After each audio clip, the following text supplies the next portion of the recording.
Bienvenue à cette émission de spiritualité. Je suis en studio avec Marie-Josée Roux. Bonjour Marie-Josée Roux. Marie-Josée Roux, là je m'adresse à une femme qui a déjà vécu des expériences matrimoniales et qui est appelée à en vivre d'autres parce qu'il n'y a pas tellement longtemps qu'elle s'est mariée. J'ai hésité à remarier. Oui. Vous allez voir pourquoi j'hésite. Elle s'est mariée le 28 novembre dernier. Alors, Marie-Jo, tu avais connu un premier mariage qui avait été un peu catastrophique. Quand à la fin? Oui, c'est ça. En fait, à 21 ans, je me suis mariée une première... je me suis mariée une première fois. Et après 16 ans de mariage, 5 enfants, on a pris une décision après une longue réflexion, une réflexion quand même sérieuse, des compromis de part et d'autre, une tentative, de réconciliation et tout, mais on en était venu à la conclusion qu'il valait mieux se séparer. Et puis, suite au divorce, on a fait tout le processus pour se séparer à l'amiable. On a fait le processus de médiation, qui est un très beau service offert aux couples qui arrivent à se parler puis à négocier un partage convenable. Je dis pas équitable, je dis pas juste, je dis pas égalitaire, mais qui convient aux deux parties. Par la médiation, on a réussi ensemble à s'entendre sur les droits de Comme garde quelqu'un et m'a de déjà visite. dit, j'ai pas réussi ma vie de couple, mais j'ai réussi ma séparation. Ben voilà. Mais la vôtre n'a pas été complètement réussie, mais enfin. La séparation, on est arrivé à une entente rapidement, ça a bien été. Mais le divorce, c'était pas suffisant pour moi, dans le sens où ma foi, c'est sûr que cette période-là a beaucoup ébranlé ma foi. Quand je me suis mariée pour la première fois, je me mariais pour la vie, c'était sérieux, j'étais convaincue qu'on allait y arriver avec l'aide de Dieu. Je t'avoue que après le divorce, j'ai eu une crise de la foi parce que je me demandais où. J'ai souvent dit à Dieu, t'es où, toi? Je me demandais bien, il était où dans cette histoire-là qui avait tout l'air D'avoir été son projet. d'avoir été son projet, puis qui nous laissait en chemin. Et puis, j'ai hésité longtemps. On a hésité, mon premier conjoint et moi, à se séparer. Je dirais, on a survécu les 5 dernières années beaucoup. Là, c'était pas très facile. C'était pas non plus de la violence, de l'agressivité. C'était une espèce d'indifférence désolante. Alors, on était très accaparés, bien sûr, avec 5 enfants, une entreprise en évolution. Il y avait beaucoup de tâches, peu de rencontres conjugales. Bref, je sais maintenant la recette pour mal réussir un mariage. C'est quand même quelque chose. Je sais pas comment bien réussir, mais je sais comment mal réussir. Bon, on apprend toujours avec nos erreurs. Voilà. Alors, à la suite de la séparation, il m'est apparu très important parce que mon désir de famille, mon désir de vie commune, de vie conjugale n'était pas satisfait. Il m'est apparu important d'aller valider, vérifier pour voir si le premier mariage était selon le rite religieux, selon les règles religieuses, un mariage valide, c'est-à-dire un mariage qui avait été selon les règles. Parce qu'on ne peut pas dire qu'on divorce religieusement, on ne peut pas dire qu'on annule un mariage, mais on peut vérifier si toutes les conditions étaient rassemblées pour que le mariage religieux ait lieu. Puis dans mon cas, on a fait une enquête et on a déclaré que pour des raisons personnelles, il y avait un des 5 éléments nécessaires à la validité d'un mariage religieux qui manquait. Alors, on a... 1 sur 5. C'est ça. C'est quoi les 5? Le premier, c'est qu'il faut avoir consommé le mariage. 5 enfants plus tard, c'est bien évident qu'on l'avait. Ensuite, il fallait avoir l'intelligence, c'est-à-dire les facultés qu'il faut pour dire un oui. dans toute ce connaissance sujet-là, là, de cause. à ce sujet-là, il me semble que tu avais une histoire. Oui, oui, oui. C'est la jeune fille qui, au pied de l'autel, se fait demander par le célébrant, Madame, vous allez vous allez vous unir à cet homme, vous allez être tout à lui. Elle dit, ah oui, je peux pas vraiment être tout à lui, je suis pas tout à moi. C'est comme, j'ai déjà béni un mariage d'un homme très tatoué, mais tatoué. À la fin, je dis, madame, il tatoue tout. Il est tout tatoué. Il est tout tatoué. Elle est bonne. Alors, Non, les alors autres voilà, conditions, il faut avoir la maturité nécessaire pour prendre cette décision-là. Troisième condition, il faut que le consentement soit libre et éclairé. C'est-à-dire que si, par exemple, on décide de se marier parce que la femme est enceinte, comme ça a été souvent le cas dans l'ancien temps, on peut douter de la validité du mariage parce qu'il y avait un élément qui empêchait la liberté de consentement, sauver les apparences, par pression de la famille. Souvent, on se mariait, mais pour être valide religieusement, le mariage doit être fait dans un libre consentement de part et d'autre. Et la dernière condition, c'est de ne pas mettre dans sa tête ou sur papier une fin, une date de péremption du mariage. C'est-à-dire que si on se dit je vais me marier et dans 5 ans, on verra, je me donne la possibilité de partir pour toutes sortes de raisons dans 5 ans, dans 10 ans, dans 15 ans, mon contrat sera terminé puis je ferai bien ce que je voudrais.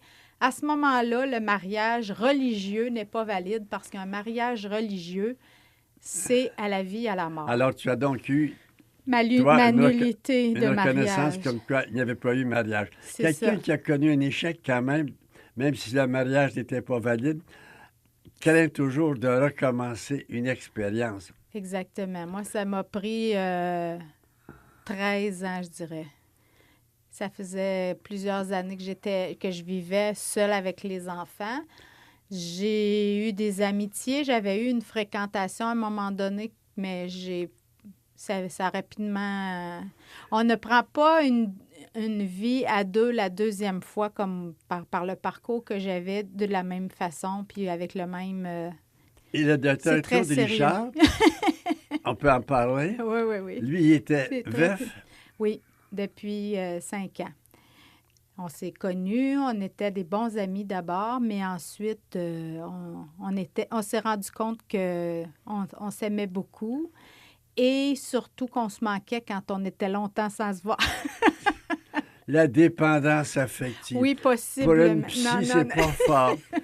Marie-Josée, Oui. vous avez quand même pas été tenue par l'Église de suivre des cours de préparation au mariage Pas avec votre expérience. Lui, il pas avait été vraiment. marié plusieurs années. Il avait eu Plus de 3 40 enfants. ans, oui. Alors, Alors, c'est comment ça. on peut se préparer dans votre situation? 1, on a une grande expérience de vie de couple, même de vie de mariage. Oui. 2, on a des enfants, des petits-enfants. 3, on a notre âge, notre caractère, nos habitudes. Ça demande une préparation un peu spécifique. En fait, moi, je dirais que ma première préparation, je l'ai faite quand j'avais besoin de faire la paix avec mon histoire. J'ai eu de l'accompagnement personnel d'abord pour moi, parce que c'est quand même le divorce, pour moi, c'est une blessure importante, c'est un échec, c'est une difficulté, Bon, j'ai réglé ça dans un premier temps du mieux que je peux, quoique je reste encore sensible. Pour moi, c'était souvent, pendant nos fréquentations, je remettais en question sérieusement ma capacité à vivre le projet à deux, à vivre la vie conjugale. D'autant que ça faisait longtemps que j'étais seule. C'était beaucoup plus difficile pour moi d'introduire quelqu'un dans ma vie, dans mes décisions. J'avais pris l'habitude de prendre mes décisions par moi-même. C'est sûr qu'avec 5 enfants, j'ai toujours tenu compte de certaines contraintes dans la prise de décision, mais ajouter quelqu'un à ma vie. Ça a été quand même Mais tu as été un long accompagnée. parcours. J'ai été Alors, accompagnée. ta préparation, ça a été d'être accompagnée. Oui, j'avais j'avais quelques amis très proches. J'avais aussi une très belle relation amicale de confiance avec lui. Je pense qu'on arrive à se dire facilement, de part et d'autre, ce qui va, ce qui ne va pas. Puis, on a toujours été très libre, à ma connaissance, en tout cas pour ma part, d'exprimer les inconforts, les insatisfactions, les difficultés d'adaptation. On en a beaucoup parlé, on a négocié des conditions de fréquentation qui nous convenaient. Vous êtes un mariage Et puis- atypique selon les normes de l'ancien. Dans le temps, le garçon oui. allait voir les filles à la maison. Oui, mais là, on Le avait... papa surveillait les opérations du coin de l'œil.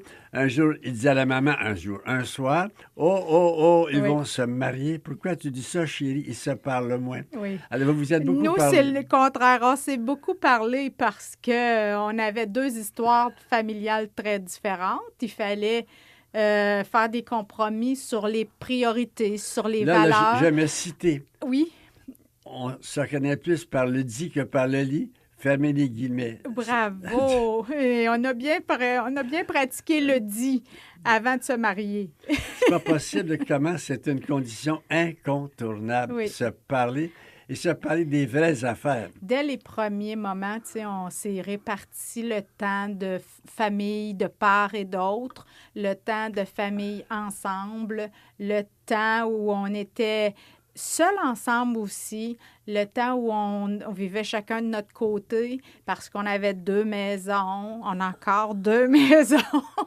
on a deux familles, on a deux présences à assumer, à assurer. C'est de entre part nous, et là, d'autre. personne ne nous écoute. Oui. Une psy qui parle à un docte, ça doit être tout un défi parce que la psy parle en je et l'autre parle en on, Oui, parle en il, c'est selon sûr. les normes de la science. Bien sûr, c'est un scientifique très rationnel. Alors, Mais- là, j'invente une situation. Claude, parle-moi de toi. J'ai découvert une nouvelle sorte de fromage fin qui est extraordinaire. Et la suite est dans cette suite-là. Il faudrait en parler, juste l'adaptation à la vie, à l'alimentation. Ça a été pour nous toute une expérience aussi. Il faut dire qu'on est deux personnes très différentes. D'abord, on est une femme avec un homme. C'est quand même Là, il faut absolument enlever les guillemets, c'est un peu niaiseux. Je continue quand même. Mais on arrivait de deux cultures familiales différentes. L'alimentation, pour moi, pour lui, c'était pas la même chose. C'était pas non plus basé sur les mêmes critères. Bref, il y a beaucoup d'ajustements dans la consommation, dans la façon de laisser la parole, de partager avec les enfants. Et puis, il faut y aller très lentement parce que c'est pas vrai que de nos deux familles, on va en faire une, là. C'est vraiment... Il y a beaucoup de résistance de la part des enfants, de notre part, de notre part aussi, parce qu'il faut respecter le rythme de chacun. Puis il faut être très à l'écoute. C'est pas nos enfants qui se sont choisis, c'est nous. Comment on arrive sans brusquer à faire de la place à tout le monde, puis à garder aussi des moments d'intimité avec chacun. Lui, il avait déjà 3 enfants. Moi, j'en ai 5. Ça fait toute une belle famille. Avec des petits-enfants. Avec 6 petits-enfants. 3 de son côté, 3 du mien. Puis il faut avoir un peu, je dirais, le consensus des enfants, oui, sans que ce soit une obligation. Oui. C'est quand même une espèce de pertinence qui va de soi. Oui, c'est ça. On a entendu beaucoup d'avoir un petit peu là, pour ménager. On s'est mariés, oui, mais on a attendu le bon moment, je dirais. On n'a pas brusqué. Alors, les enfants que... de part et d'autre ont adopté Claude, ont adopté Marie-Josée. Oui, lentement. Il y a certainement encore des progressions à faire dans la confiance, dans la confidence, dans l'intimité, mais c'est bien parti. Ça va bien. On a une belle relation. C'est bien parti et c'est bien arrêté. On s'arrête, oui.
Le pape François a écrit de très belles choses sur le mariage dans l'exhortation apostolique La joie de l'amour.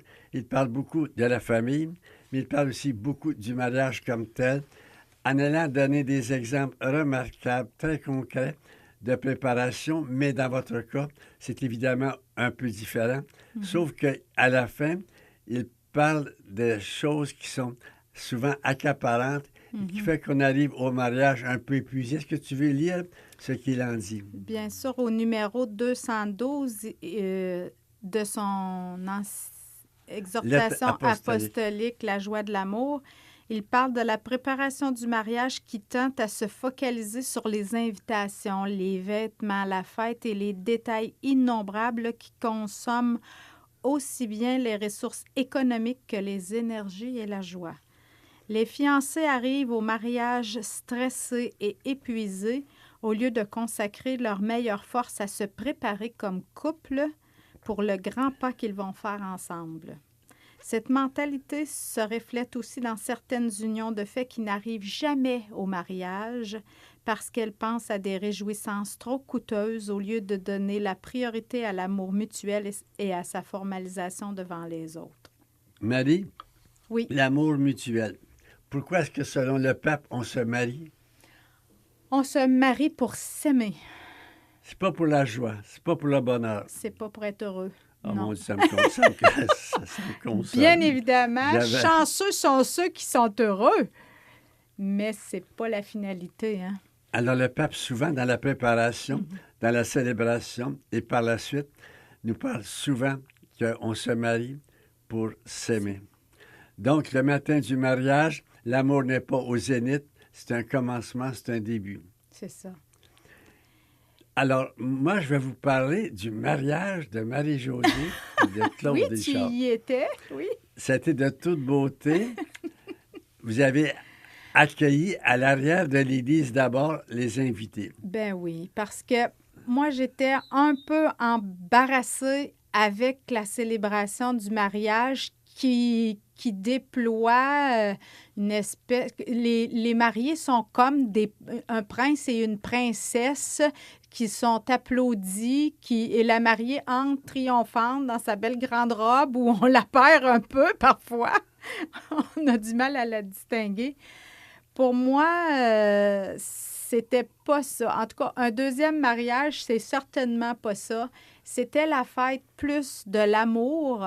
Puis, on avait beaucoup, beaucoup d'invités à l'église parce que on avait dit à plein de gens qu'on se mariait cette journée-là. On était quand même connus dans le milieu de la pastorale aussi à Victoriaville et tout ça.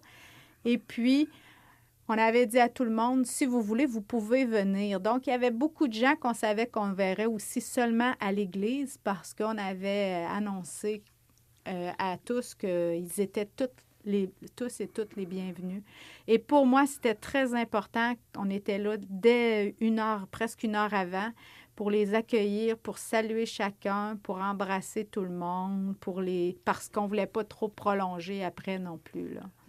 À la suite de ça, l'heure étant venue, oui. Les gens ont pris leur place dans l'église et Claude est entré avec sa sœur. Son témoin, oui.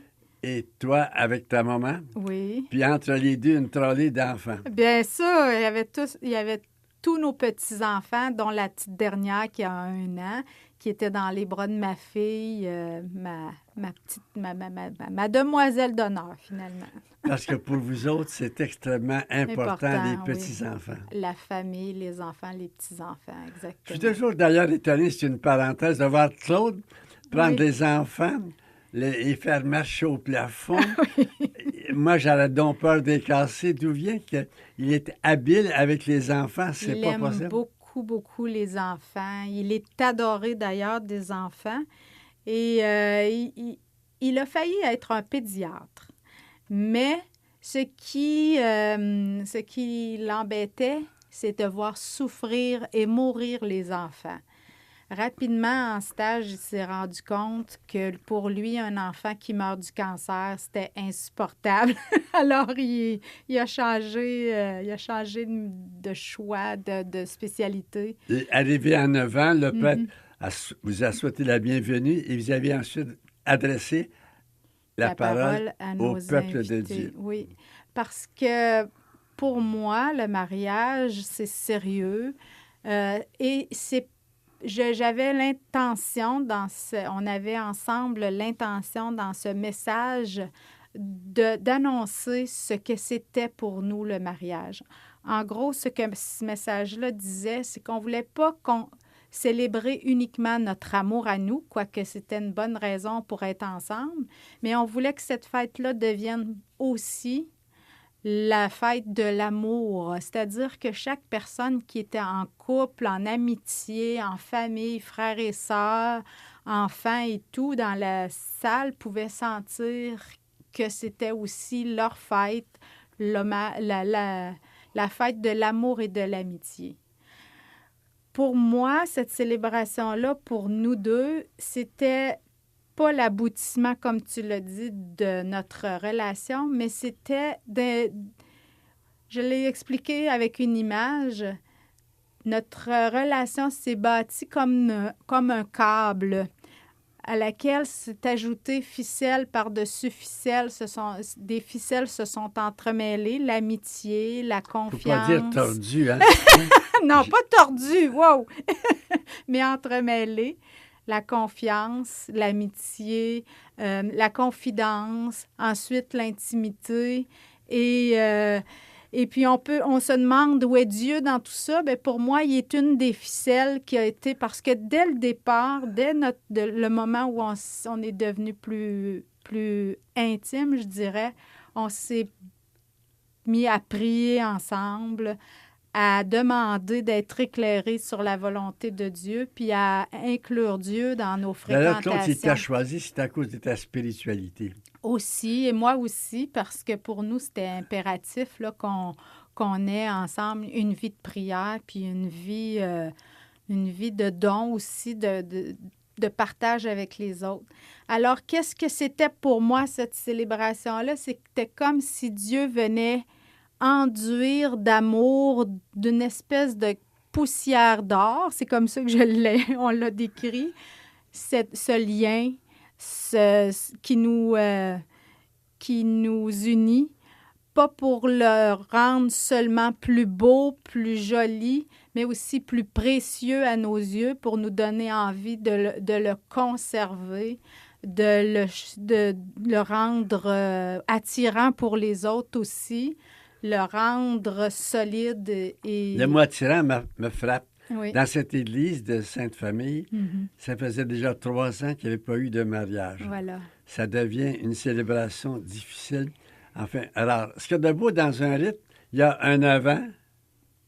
Et un après, voilà.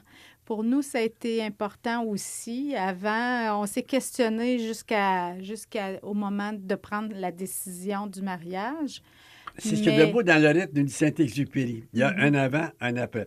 On ne peut pas, dans l'union libre, célébrer l'achat d'un lit double. C'est pas un avant et un après très marqué. C'est ce qui fait la beauté, selon Saint-Exupéry, du rite. Il y a un avant, il y a un après. Il y a une rupture. Quand on parle de rupture, c'est une rupture de quoi, Marie-Josée? Du flou. Pour moi, c'était parce qu'on a beaucoup respecté les allers-retours de nos enfants. On a essayé d'être très discret sur l'intensité de l'émotion, du lien qui nous unissait. Mais je pense qu'on était en train de perdre un petit peu, je dirais, de structure. Alors, en annonçant notre mariage, en déclarant, voilà, nous, on a l'intention de finir notre vie ensemble, c'est comme si ça a permis à tout le monde de se positionner, à nous d'abord, parce qu'on arrêtait l'éternel questionnement, mais aux autres ensuite autour de nous, voilà, ça y est, ils sont ensemble jusqu'à ce que... Quand je déclare à une femme que je l'aime, c'est une confidence. C'est pas un mariage. C'est ça. Un mariage, c'est déclarer ça devant le peuple de Dieu. La promesse, hein? Et c'est très aidant, comme quand je veux arrêter de fumer, j'en parle au monde entier. C'est aidant pour les moments où je vais passer comme des questions. Des crises, Alors, psychologiquement, c'est très donc très simple. structurant. Voilà. Mais Il y sans- avait des hésitations, il y avait des gens qui, mais là, c'est clair, qui se demandaient qu'est-ce qu'on fait ensemble, combien de temps ça va durer, puis on voit bien que, puis peut-être que. Et là, il n'y a plus de peut-être, il n'y a pas ça de. me fait penser à un membre de C'est ma clair. communauté qui s'est marié à 53 ans. Ah, Un ben autre qui là, envoyait une belle carte de mariage. Tu étais avisé de te marier âgé, ça te fera moins d'années à souffrir. C'est pas assez beau comme vue. c'est surtout un peu méchant. Je reviens à la célébration. Oui, Le frère de Claude était un prêtre des missions étrangères. Pas des des- missionnaires du Sacré-Cœur. Alors, oui. il a présidé le mariage. Oui. Moi, j'ai donné un petit... Un Merci petit de ton coup de main. intervention, oui, qui a permis à tout le monde de s'exprimer aussi. Alors, Merci. l'Esprit Saint m'a inspiré quelque chose. Mhm. Je voulais que les gens prennent part à un échange. Alors, je leur ai dit, on a beaucoup entendu parler de l'amour dans la première lecture, c'était 1 Corinthiens, chapitre 13. Le psaume, c'est rien, enfin, l'équivalent d'un psaume, c'est rien ne nous séparera de l'amour. C'est ça. L'évangile, c'était sur l'amitié. Mhm. J'ai dit, alors, il nous manque quelque chose, le visuel. Alors, nous avons, en plus des textes, le visuel, et je vous ai demandé de vous retourner vers les gens pour montrer un visuel de l'amour. N'est-ce pas que c'était brillant? Oh, Ah, c'était de l'Esprit Saint. très beau. Oui. Mais je vois que c'est une belle image quand même. Les jeunes mariés ou les gens mariés nouveaux, c'est un visuel de l'amour. Et puis, il y a eu ce partage où les gens pouvaient dire un peu ce que inspirait un mariage comme le vôtre. Mais l'engagement à vie, ça reste un défi quasiment insurmontable dans notre monde et si fluide. Fluide, oui, puis où c'est pas très populaire de prendre des engagements à long terme, où ça bouge beaucoup. Mais pour nous, ça allait de soi. On a toujours pris ça allait de soi qu'un jour on allait y arriver ou on allait se séparer. C'était toujours, évidemment, on va se marier un jour. Heureusement que j'avais à ce titre-là la possibilité de le faire grâce à la nullité du mariage. On aurait certainement, on se serait marié sinon civilement au moins, oui. Pour marquer un engagement, pour marquer aussi la fin du questionnement. Parce que moi, je me suis beaucoup questionnée. C'est peut-être parce que j'étais embêtée aussi de ma première union, mais pour moi, c'était important à un moment donné d'arrêter là, Et le pape donne quand même des belles clés pour que ça dure. Mais je voudrais vous donner le goût d'entendre ça, le désir, en faisant une petite pause.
Un jour, un homme très âgé, devenu aveugle, demande à son jeune fils d'aller dans une territoire lointain, cherchait une somme d'argent qu'il lui avait prêtée, vu qu'il était dans le besoin.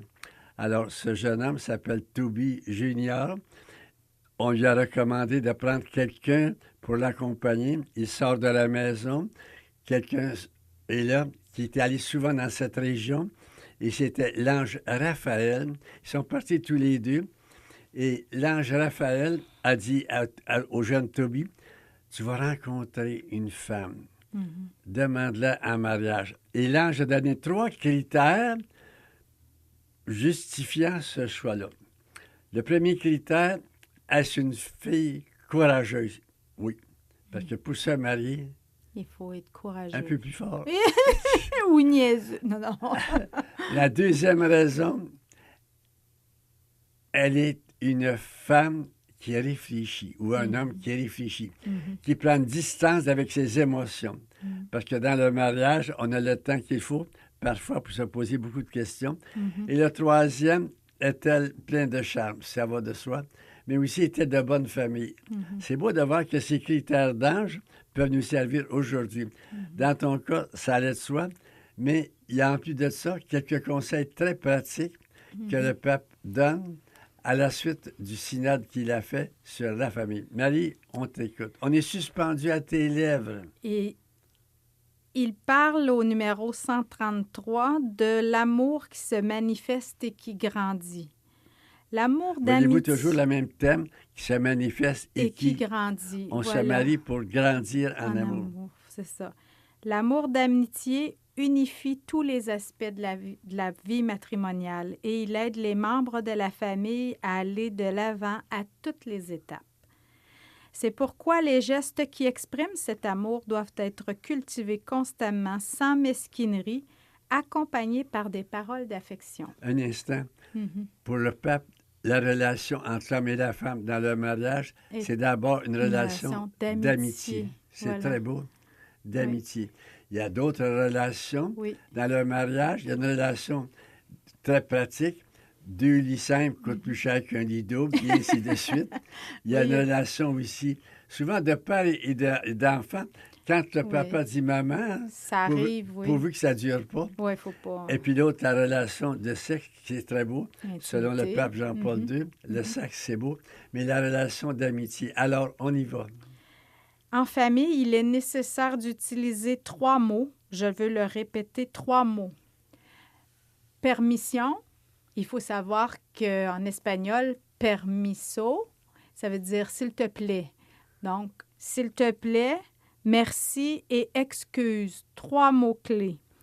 Quand dans une famille, on n'est pas envahissant et que l'on demande « s'il te plaît », quand dans une famille, on n'est pas égoïste et que l'on apprend à dire « merci », quand dans une famille, quelqu'un s'aperçoit qu'il a fait quelque chose de mal et sait dire « excuse-moi », dans cette famille, il y a la paix et la joie.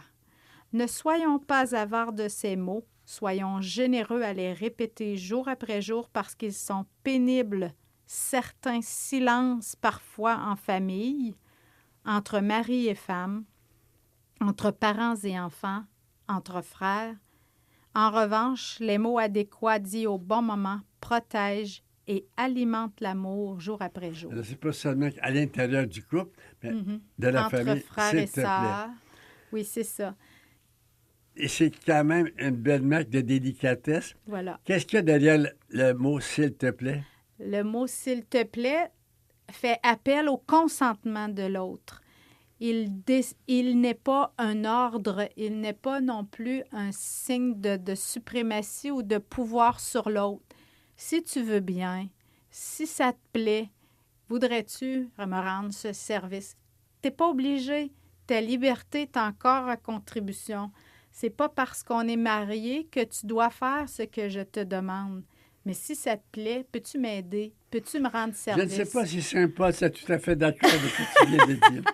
Mais pour François, c'est ce que ça veut dire. Il faut dire que le pape Jean-Paul II a dit qu'il y a des textes dans les épîtres qui sont d'ordre factuel, historique. Il ne faut pas en tenir compte. Il faut les interpréter comme la femme doit être soumise à son mari. S'il te plaît. Il y a des belles... S'il te plaît. Puis merci. Merci. Quand je dis merci, Alors, je ne transforme pas un cadeau en un dû. C'est ça qui arrive. Je reconnais, quand je dis merci, que l'autre a eu une attention. Je marque que je marque que je remarque. Je viens de m'apercevoir que l'autre a fait quelque chose pour moi. Merci, c'est gentil. Parce que je peux finir par la routine, par l'habitude, par une espèce de comptabilité intérieure à croire que tout m'est dû, que l'autre me doit. Puis là, j'arrête de dire merci. Je prends ce qu'il me donne comme un dû. Il n'a pas comme un cadeau. Mais quand j'arrive à dire merci, merci pour le bonheur, j'apprécie, je goûte, je savoure le cadeau de l'autre. Mais le merci n'appartient pas nécessairement au vocabulaire des jeunes, malheureusement. Bien, il faut l'enseigner. Il faut l'enseigner. J'en suis au pardon. Sans l'attendre, il faut l'enseigner quand les enfants sont jeunes. Oui. Puis pas s'accrocher dans les détails quand ils sont plus âgés, à les obliger à une certaine gratitude qui n'est pas très sincère, très du cœur. Parce que il y a des gens qui sont maladroits, il y en a qui sont un peu prudes à dire merci. Moi, je vois certains parents plus âgés qui sont comme un peu déçus ou attristés parce qu'ils ne sentent pas la reconnaissance, la gratitude. Il ne faut pas l'attendre quand on est un parent. Il faut l'enseigner quand les enfants sont jeunes, mais pas l'attendre quand Je reviens au pardon. Plus âgés. Moi, c'est une des raisons pour laquelle je ne me suis pas marié. Je me suis servi de ma tête. Tu sais, être si proche pendant des années sans s'égratigner, impossible. C'est impossible, voilà. Mais en même temps... Mais j'aurais pas pu imaginer mon père... s'excuser. Ah, ça aurait été impensable. Peut-être qu'il l'a fait dans le secret avec ma mère, mais ça aurait été impensable. Mon père ne s'est jamais trompé. Voilà. Il n'y avait pas besoin de s'excuser. Comme on a fait du chemin. Oui. Mais en même temps, mon père a fréquenté ma mère 6 week-ends. Et ça. pendant ces week-ends, la belle famille était là au grand complet. Mais oui, c'est sûr. Mon père, dans ses notes, a dit... C'est une fois marié qu'on a découvert nos qualités. C'est ça. Il y avait 3 petits critères. Bonne santé, bonne éducation. Bonne famille. Bonne famille. Oui. Puis une femme de cultivateur ne devait pas être trop mince. Ah bon, bien en chair. Il appelait ça une femme pesante. Tu comprends qu'aujourd'hui, ça ferait bondir des fiancés. Elle est pesante, on se met. C'est pas l'amour romantique, mais non. ça tenait quand même. Oui. C'est une fois marié. D'ailleurs, il faut dire qu'en Orient, c'est un peu aussi la règle. Moi, j'ai béni un mariage d'une Cambodgienne avec un Québécois, puis elle a dit, c'est une fois qu'on s'est marié qu'on a découvert ses qualités. C'est donc un effet culturel qui, pour nous, dans l'amour romantique, est absolument impensable. C'est sûr qu'on ne se marie pas aujourd'hui sans d'abord avoir fait beaucoup de... avoir réfléchi sur l'amour, sur le lien, sans avoir réussi à établir une grande relation. C'est de la prudence aussi parce que faut dire que c'est longtemps, un mariage. On vit de plus en plus vieux. Le pape François demandait, avant de bénir un 50e, est-ce que vous vous êtes chicané? Oh, de fait que ça. Et ça me fait penser à cette histoire où un couple de 60 ans était en pleine forme. Je leur ai demandé, mais d'où vient que vous êtes comme ça? Quand on s'est marié, on a pris une entente. Le premier qui était pour chicaner s'en allait dehors. On a passé une partie de notre vie au grand air. Je trouve ça donc réaliste. Mais c'est des amis, c'est des amours qui savent se retrouver dans le pardon. Bien, inévitablement, quand on partage un même espace, qui est souvent assez restreint, puis qu'on partage aussi la vie. Moi, j'aurais boudé. La vie j'aurais boudé. Mais c'est violent, hein? C'est violent, la bouderie, bien sûr. J'étais pas fait pour me marier. Mon Dieu.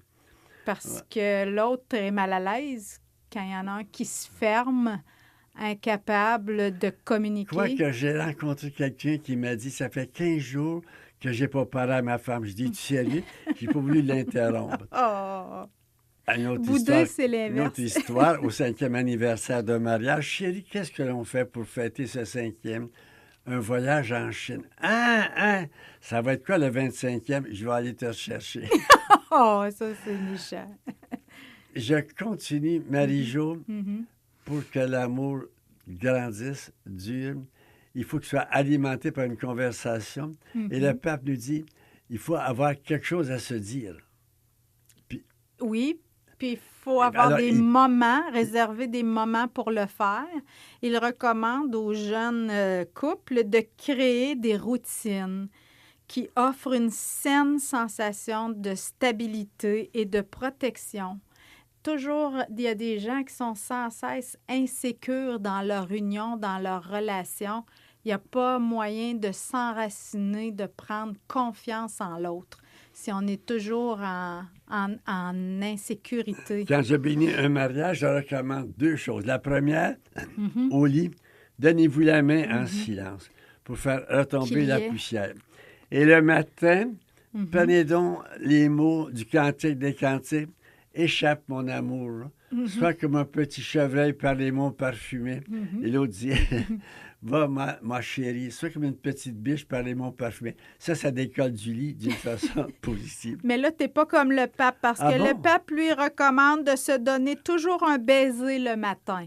C'est écrit, mon Gérard. Oui. Se bénir toutes les nuits, attendre l'autre et le recevoir lorsqu'il arrive, faire des sorties ensemble, partager les tâches domestiques, mais en même temps, il est bon d'interrompre la routine par la fête, de ne pas perdre la capacité de célébrer en famille, de se réjouir et de fêter les belles expériences.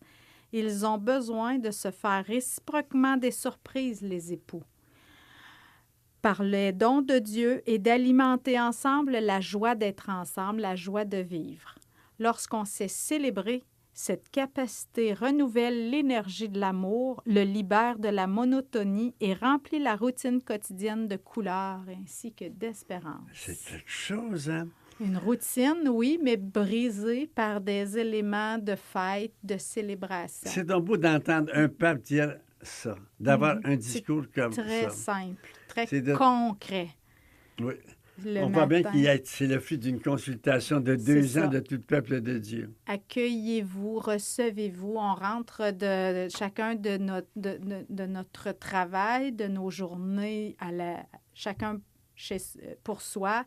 On se raconte, on se parle, on se questionne, on se dit les choses qui nous ont marqué, les défis du jour, on partage. Mais souvent, ça se fait à l'occasion du repas. De la préparation du repas. Hélas, souvent, au repas, chacun a un petit instrument dans sa main. Ben voilà. Avant, on regardait la télé ensemble. Bon, au moins, ça faisait, comme dit le pape, un objet à partager. Maintenant, il y a seulement le père qui regarde la télévision. Les enfants ont un bidule dans la main. C'est pas possible comment c'est un défi énorme pour la famille. C'est vrai. Et ça m'étonne toujours parce que pour nous, le repas, partager le repas du soir, entre autres, c'est tous les jours au quotidien. Mais justement, dernièrement, je recevais à ma table une jeune fille, une amie d'un de mes enfants. Elle me dit, « Ah, vous mangez ensemble? » Oui, le soir, on mange ensemble. Je ne me rappelle pas la dernière fois que j'ai mangé avec mes parents. C'est pas possible. Oui. Elle dit, nous, on mange à chacun notre tour, chacun notre âge. Alors, ce qui nous plaît. qu'est-ce qui reste pour le partage? Oui. Qu'est-ce qui reste?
Marie, l'art de durer, c'est l'art de gérer des crises. Oui. Des exemples de crises. Ah, il y en a plusieurs. Le pape en fait toute une description des crises communes qui se produisent généralement dans tous les couples au numéro 235 de l'encyclique La joie de l'amour, de l'exhortation apostolique, comme la crise des débuts, lorsqu'il faut apprendre à rendre compatibles les différences et à se détacher des parents. La crise de l'arrivée de l'enfant avec ses nouveaux défis émotionnels, la crise de l'allaitement qui change les habitudes du couple, la crise de l'adolescence de l'enfant qui exige beaucoup d'énergie, déstabilise les parents et parfois les oppose l'un à l'autre, la crise du nid vide qui oblige le couple à se regarder de nouveau lui-même, la crise qui a son origine dans la vieillesse des parents des conjoints qui demandent plus de présence, de soins, de décisions difficiles. Ce sont des situations exigeantes qui provoquent des peurs, des sentiments de culpabilité, des dépressions ou des fatigues pouvant affecter gravement l'union. Mais il y a des crises aussi qui sont personnelles, qui ont des incidences sur le couple. Mais l'histoire d'une famille est jalonnée de crises. Il faut aider à découvrir qu'une crise surmontée ne conduit pas à une relation de moindre intensité, mais conduit à améliorer et affermir et mûrir le vin de l'union. L'amour. Les crises, mûrir l'amour. Quand un jeune moine disait à un vieux moine, « Mon père, je suis à l'envers, je ne comprends plus rien. » Le vieux moine qui se battait avec le diable toute la nuit disait, « C'est bien mon enfant, c'est bien. C'est parce qu'il se passe quelque chose. » Et la petite disait, si la mère n'est pas corrompue, elle est toujours agitée. Alors, les crises, ça fait partie de l'expérience matrimoniale, mais ça aide à mûrir, à grandir. Le vin de l'union, c'est ce qu'il dit, oui. Marie-Josée, il faut aussi un projet commun. On a chacun, toi, t'es psy, lui est doc, il va finir par prendre sa retraite. Vous allez avoir des engagements de part et d'autre, vous n'avez déjà, mais il faut aussi un engagement commun qui permet de se retrouver à un autre niveau. C'est sûr qu'en se mariant tous les deux, nos deux familles sont accomplies, je dirais, sont terminées. Il n'y a pas question que nous allons avoir un projet commun familial d'enfants, je dirais. Mais c'est pas tout d'avoir des enfants. Il arrive des petits-enfants, il arrive des besoins chez nos parents. Moi, j'ai encore ma mère, j'ai des frères et sœurs, j'ai les enfants aussi, les petits-enfants, et c'est pas fini, les besoins de nos enfants. Et votre engagement commun, c'est actuellement le désert. Il y a aussi, oui, une vie sociale qui nous rend... on a des engagements ensemble, mais chacun de notre côté. Quand tu sors, de voir qu'on accapare ton mari pour lui demander qu'est-ce qu'il pense de ma grosse orteil. C'est sûr que c'est embêtant parce que parfois c'est gênant quand on se fait interpeller dans l'allée des fruits et légumes à l'épicerie puis que j'entends tout un rapport médical. Mais ça, c'est lui qui doit gérer ça beaucoup plus que moi. Mais tu n'es pas marié à un docteur, tu as marié un homme. Voilà. Pour moi, le jour de notre mariage, même s'il faisait des consultations, c'était pas le docteur qui était là, c'était le marié. C'est-à-dire qu'il y a toujours des gens qui ont besoin d'être rassurés. Mais il faut dire que tu as marié le docteur Aimé, oui, qui est le doyen à l'hôpital, très aimé. qui est tellement aimé. Moi, j'ai toujours pensé que votre secret, c'était « il n'y a que de l'amour, il n'y a que de l'accueil, il n'y a que de la tendresse.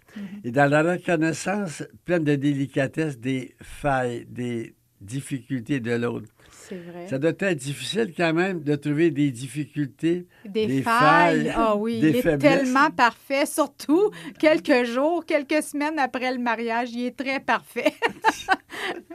Mais je pense, donne-moi quelques années, puis on recommencera l'émission, je vais en savoir plus sur les failles.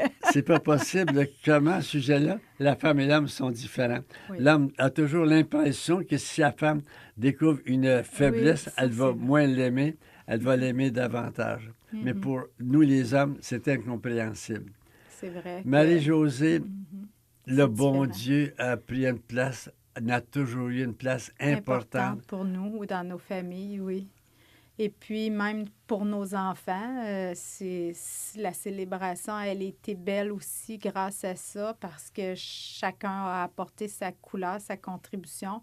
On a des amis merveilleux aussi qui se sont offerts pour l'animation du chant parce qu'on n'a pas fait appel à des Et professionnels vous autres, et sans le vouloir, on a rassemblé toutes sortes de et gens. vous autres, par la suite, vous priez ensemble. On prie ensemble. Ça, c'est Ça fait beau. longtemps, oui. Chacun prie de son côté, Oui. mais priez aussi ensemble.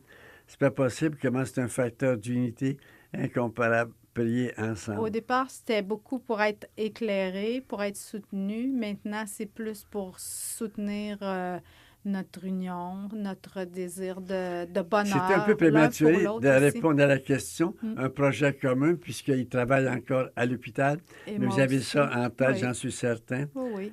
C'est Puis on en a déjà des petits projets communs. On a l'idée, on a la vie conjugale en commun, ça c'est un projet.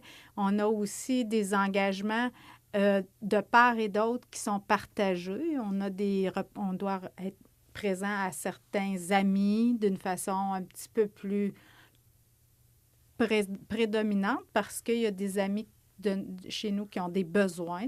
et jamais en Et vous mariant, on se fait présent à certaines et jamais en misères. vous mariant, vous avez fait une rupture avec des amis. Non, non. Vous avez gardé le réseau intégral en le Exact. partageant de part et d'autre. Oui, oui, oui. Dès la première semaine après le mariage, on avait des amis à table pour partager, parce que c'est important pour nous d'accueillir puis d'ouvrir notre maison, notre table, notre famille à tous ceux qui ont besoin d'un moment pour Je suis partager. certain que vous n'avez jamais mangé votre salade dans la même assiette. Ah, c'est plutôt rare. Il y en a toujours des gens autour. Il faut se donner des rendez-vous pour être seuls tous les deux parce que C'est sinon, pas ça possible serait comment facile. l'amour fusionnel, c'est Ah. pas dans vos Oh horizons. non, pas tellement. Marie-Josée, je te remercie beaucoup d'avoir pris part à cette émission. Je retiens un mot, se parler. Gustave Thibon disait, avant de marier quelqu'un, j'ai une question.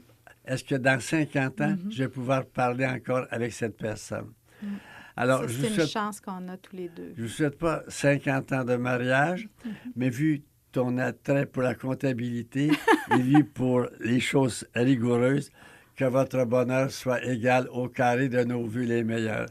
Merci Marie-Josée. Merci. Et dans 50 ans, non. Dans 5 ans, non. L'année prochaine, on en reparlera. À Merci bientôt. beaucoup. Et merci Merci. Claude pour ton service technique. Ici Gérard Marié.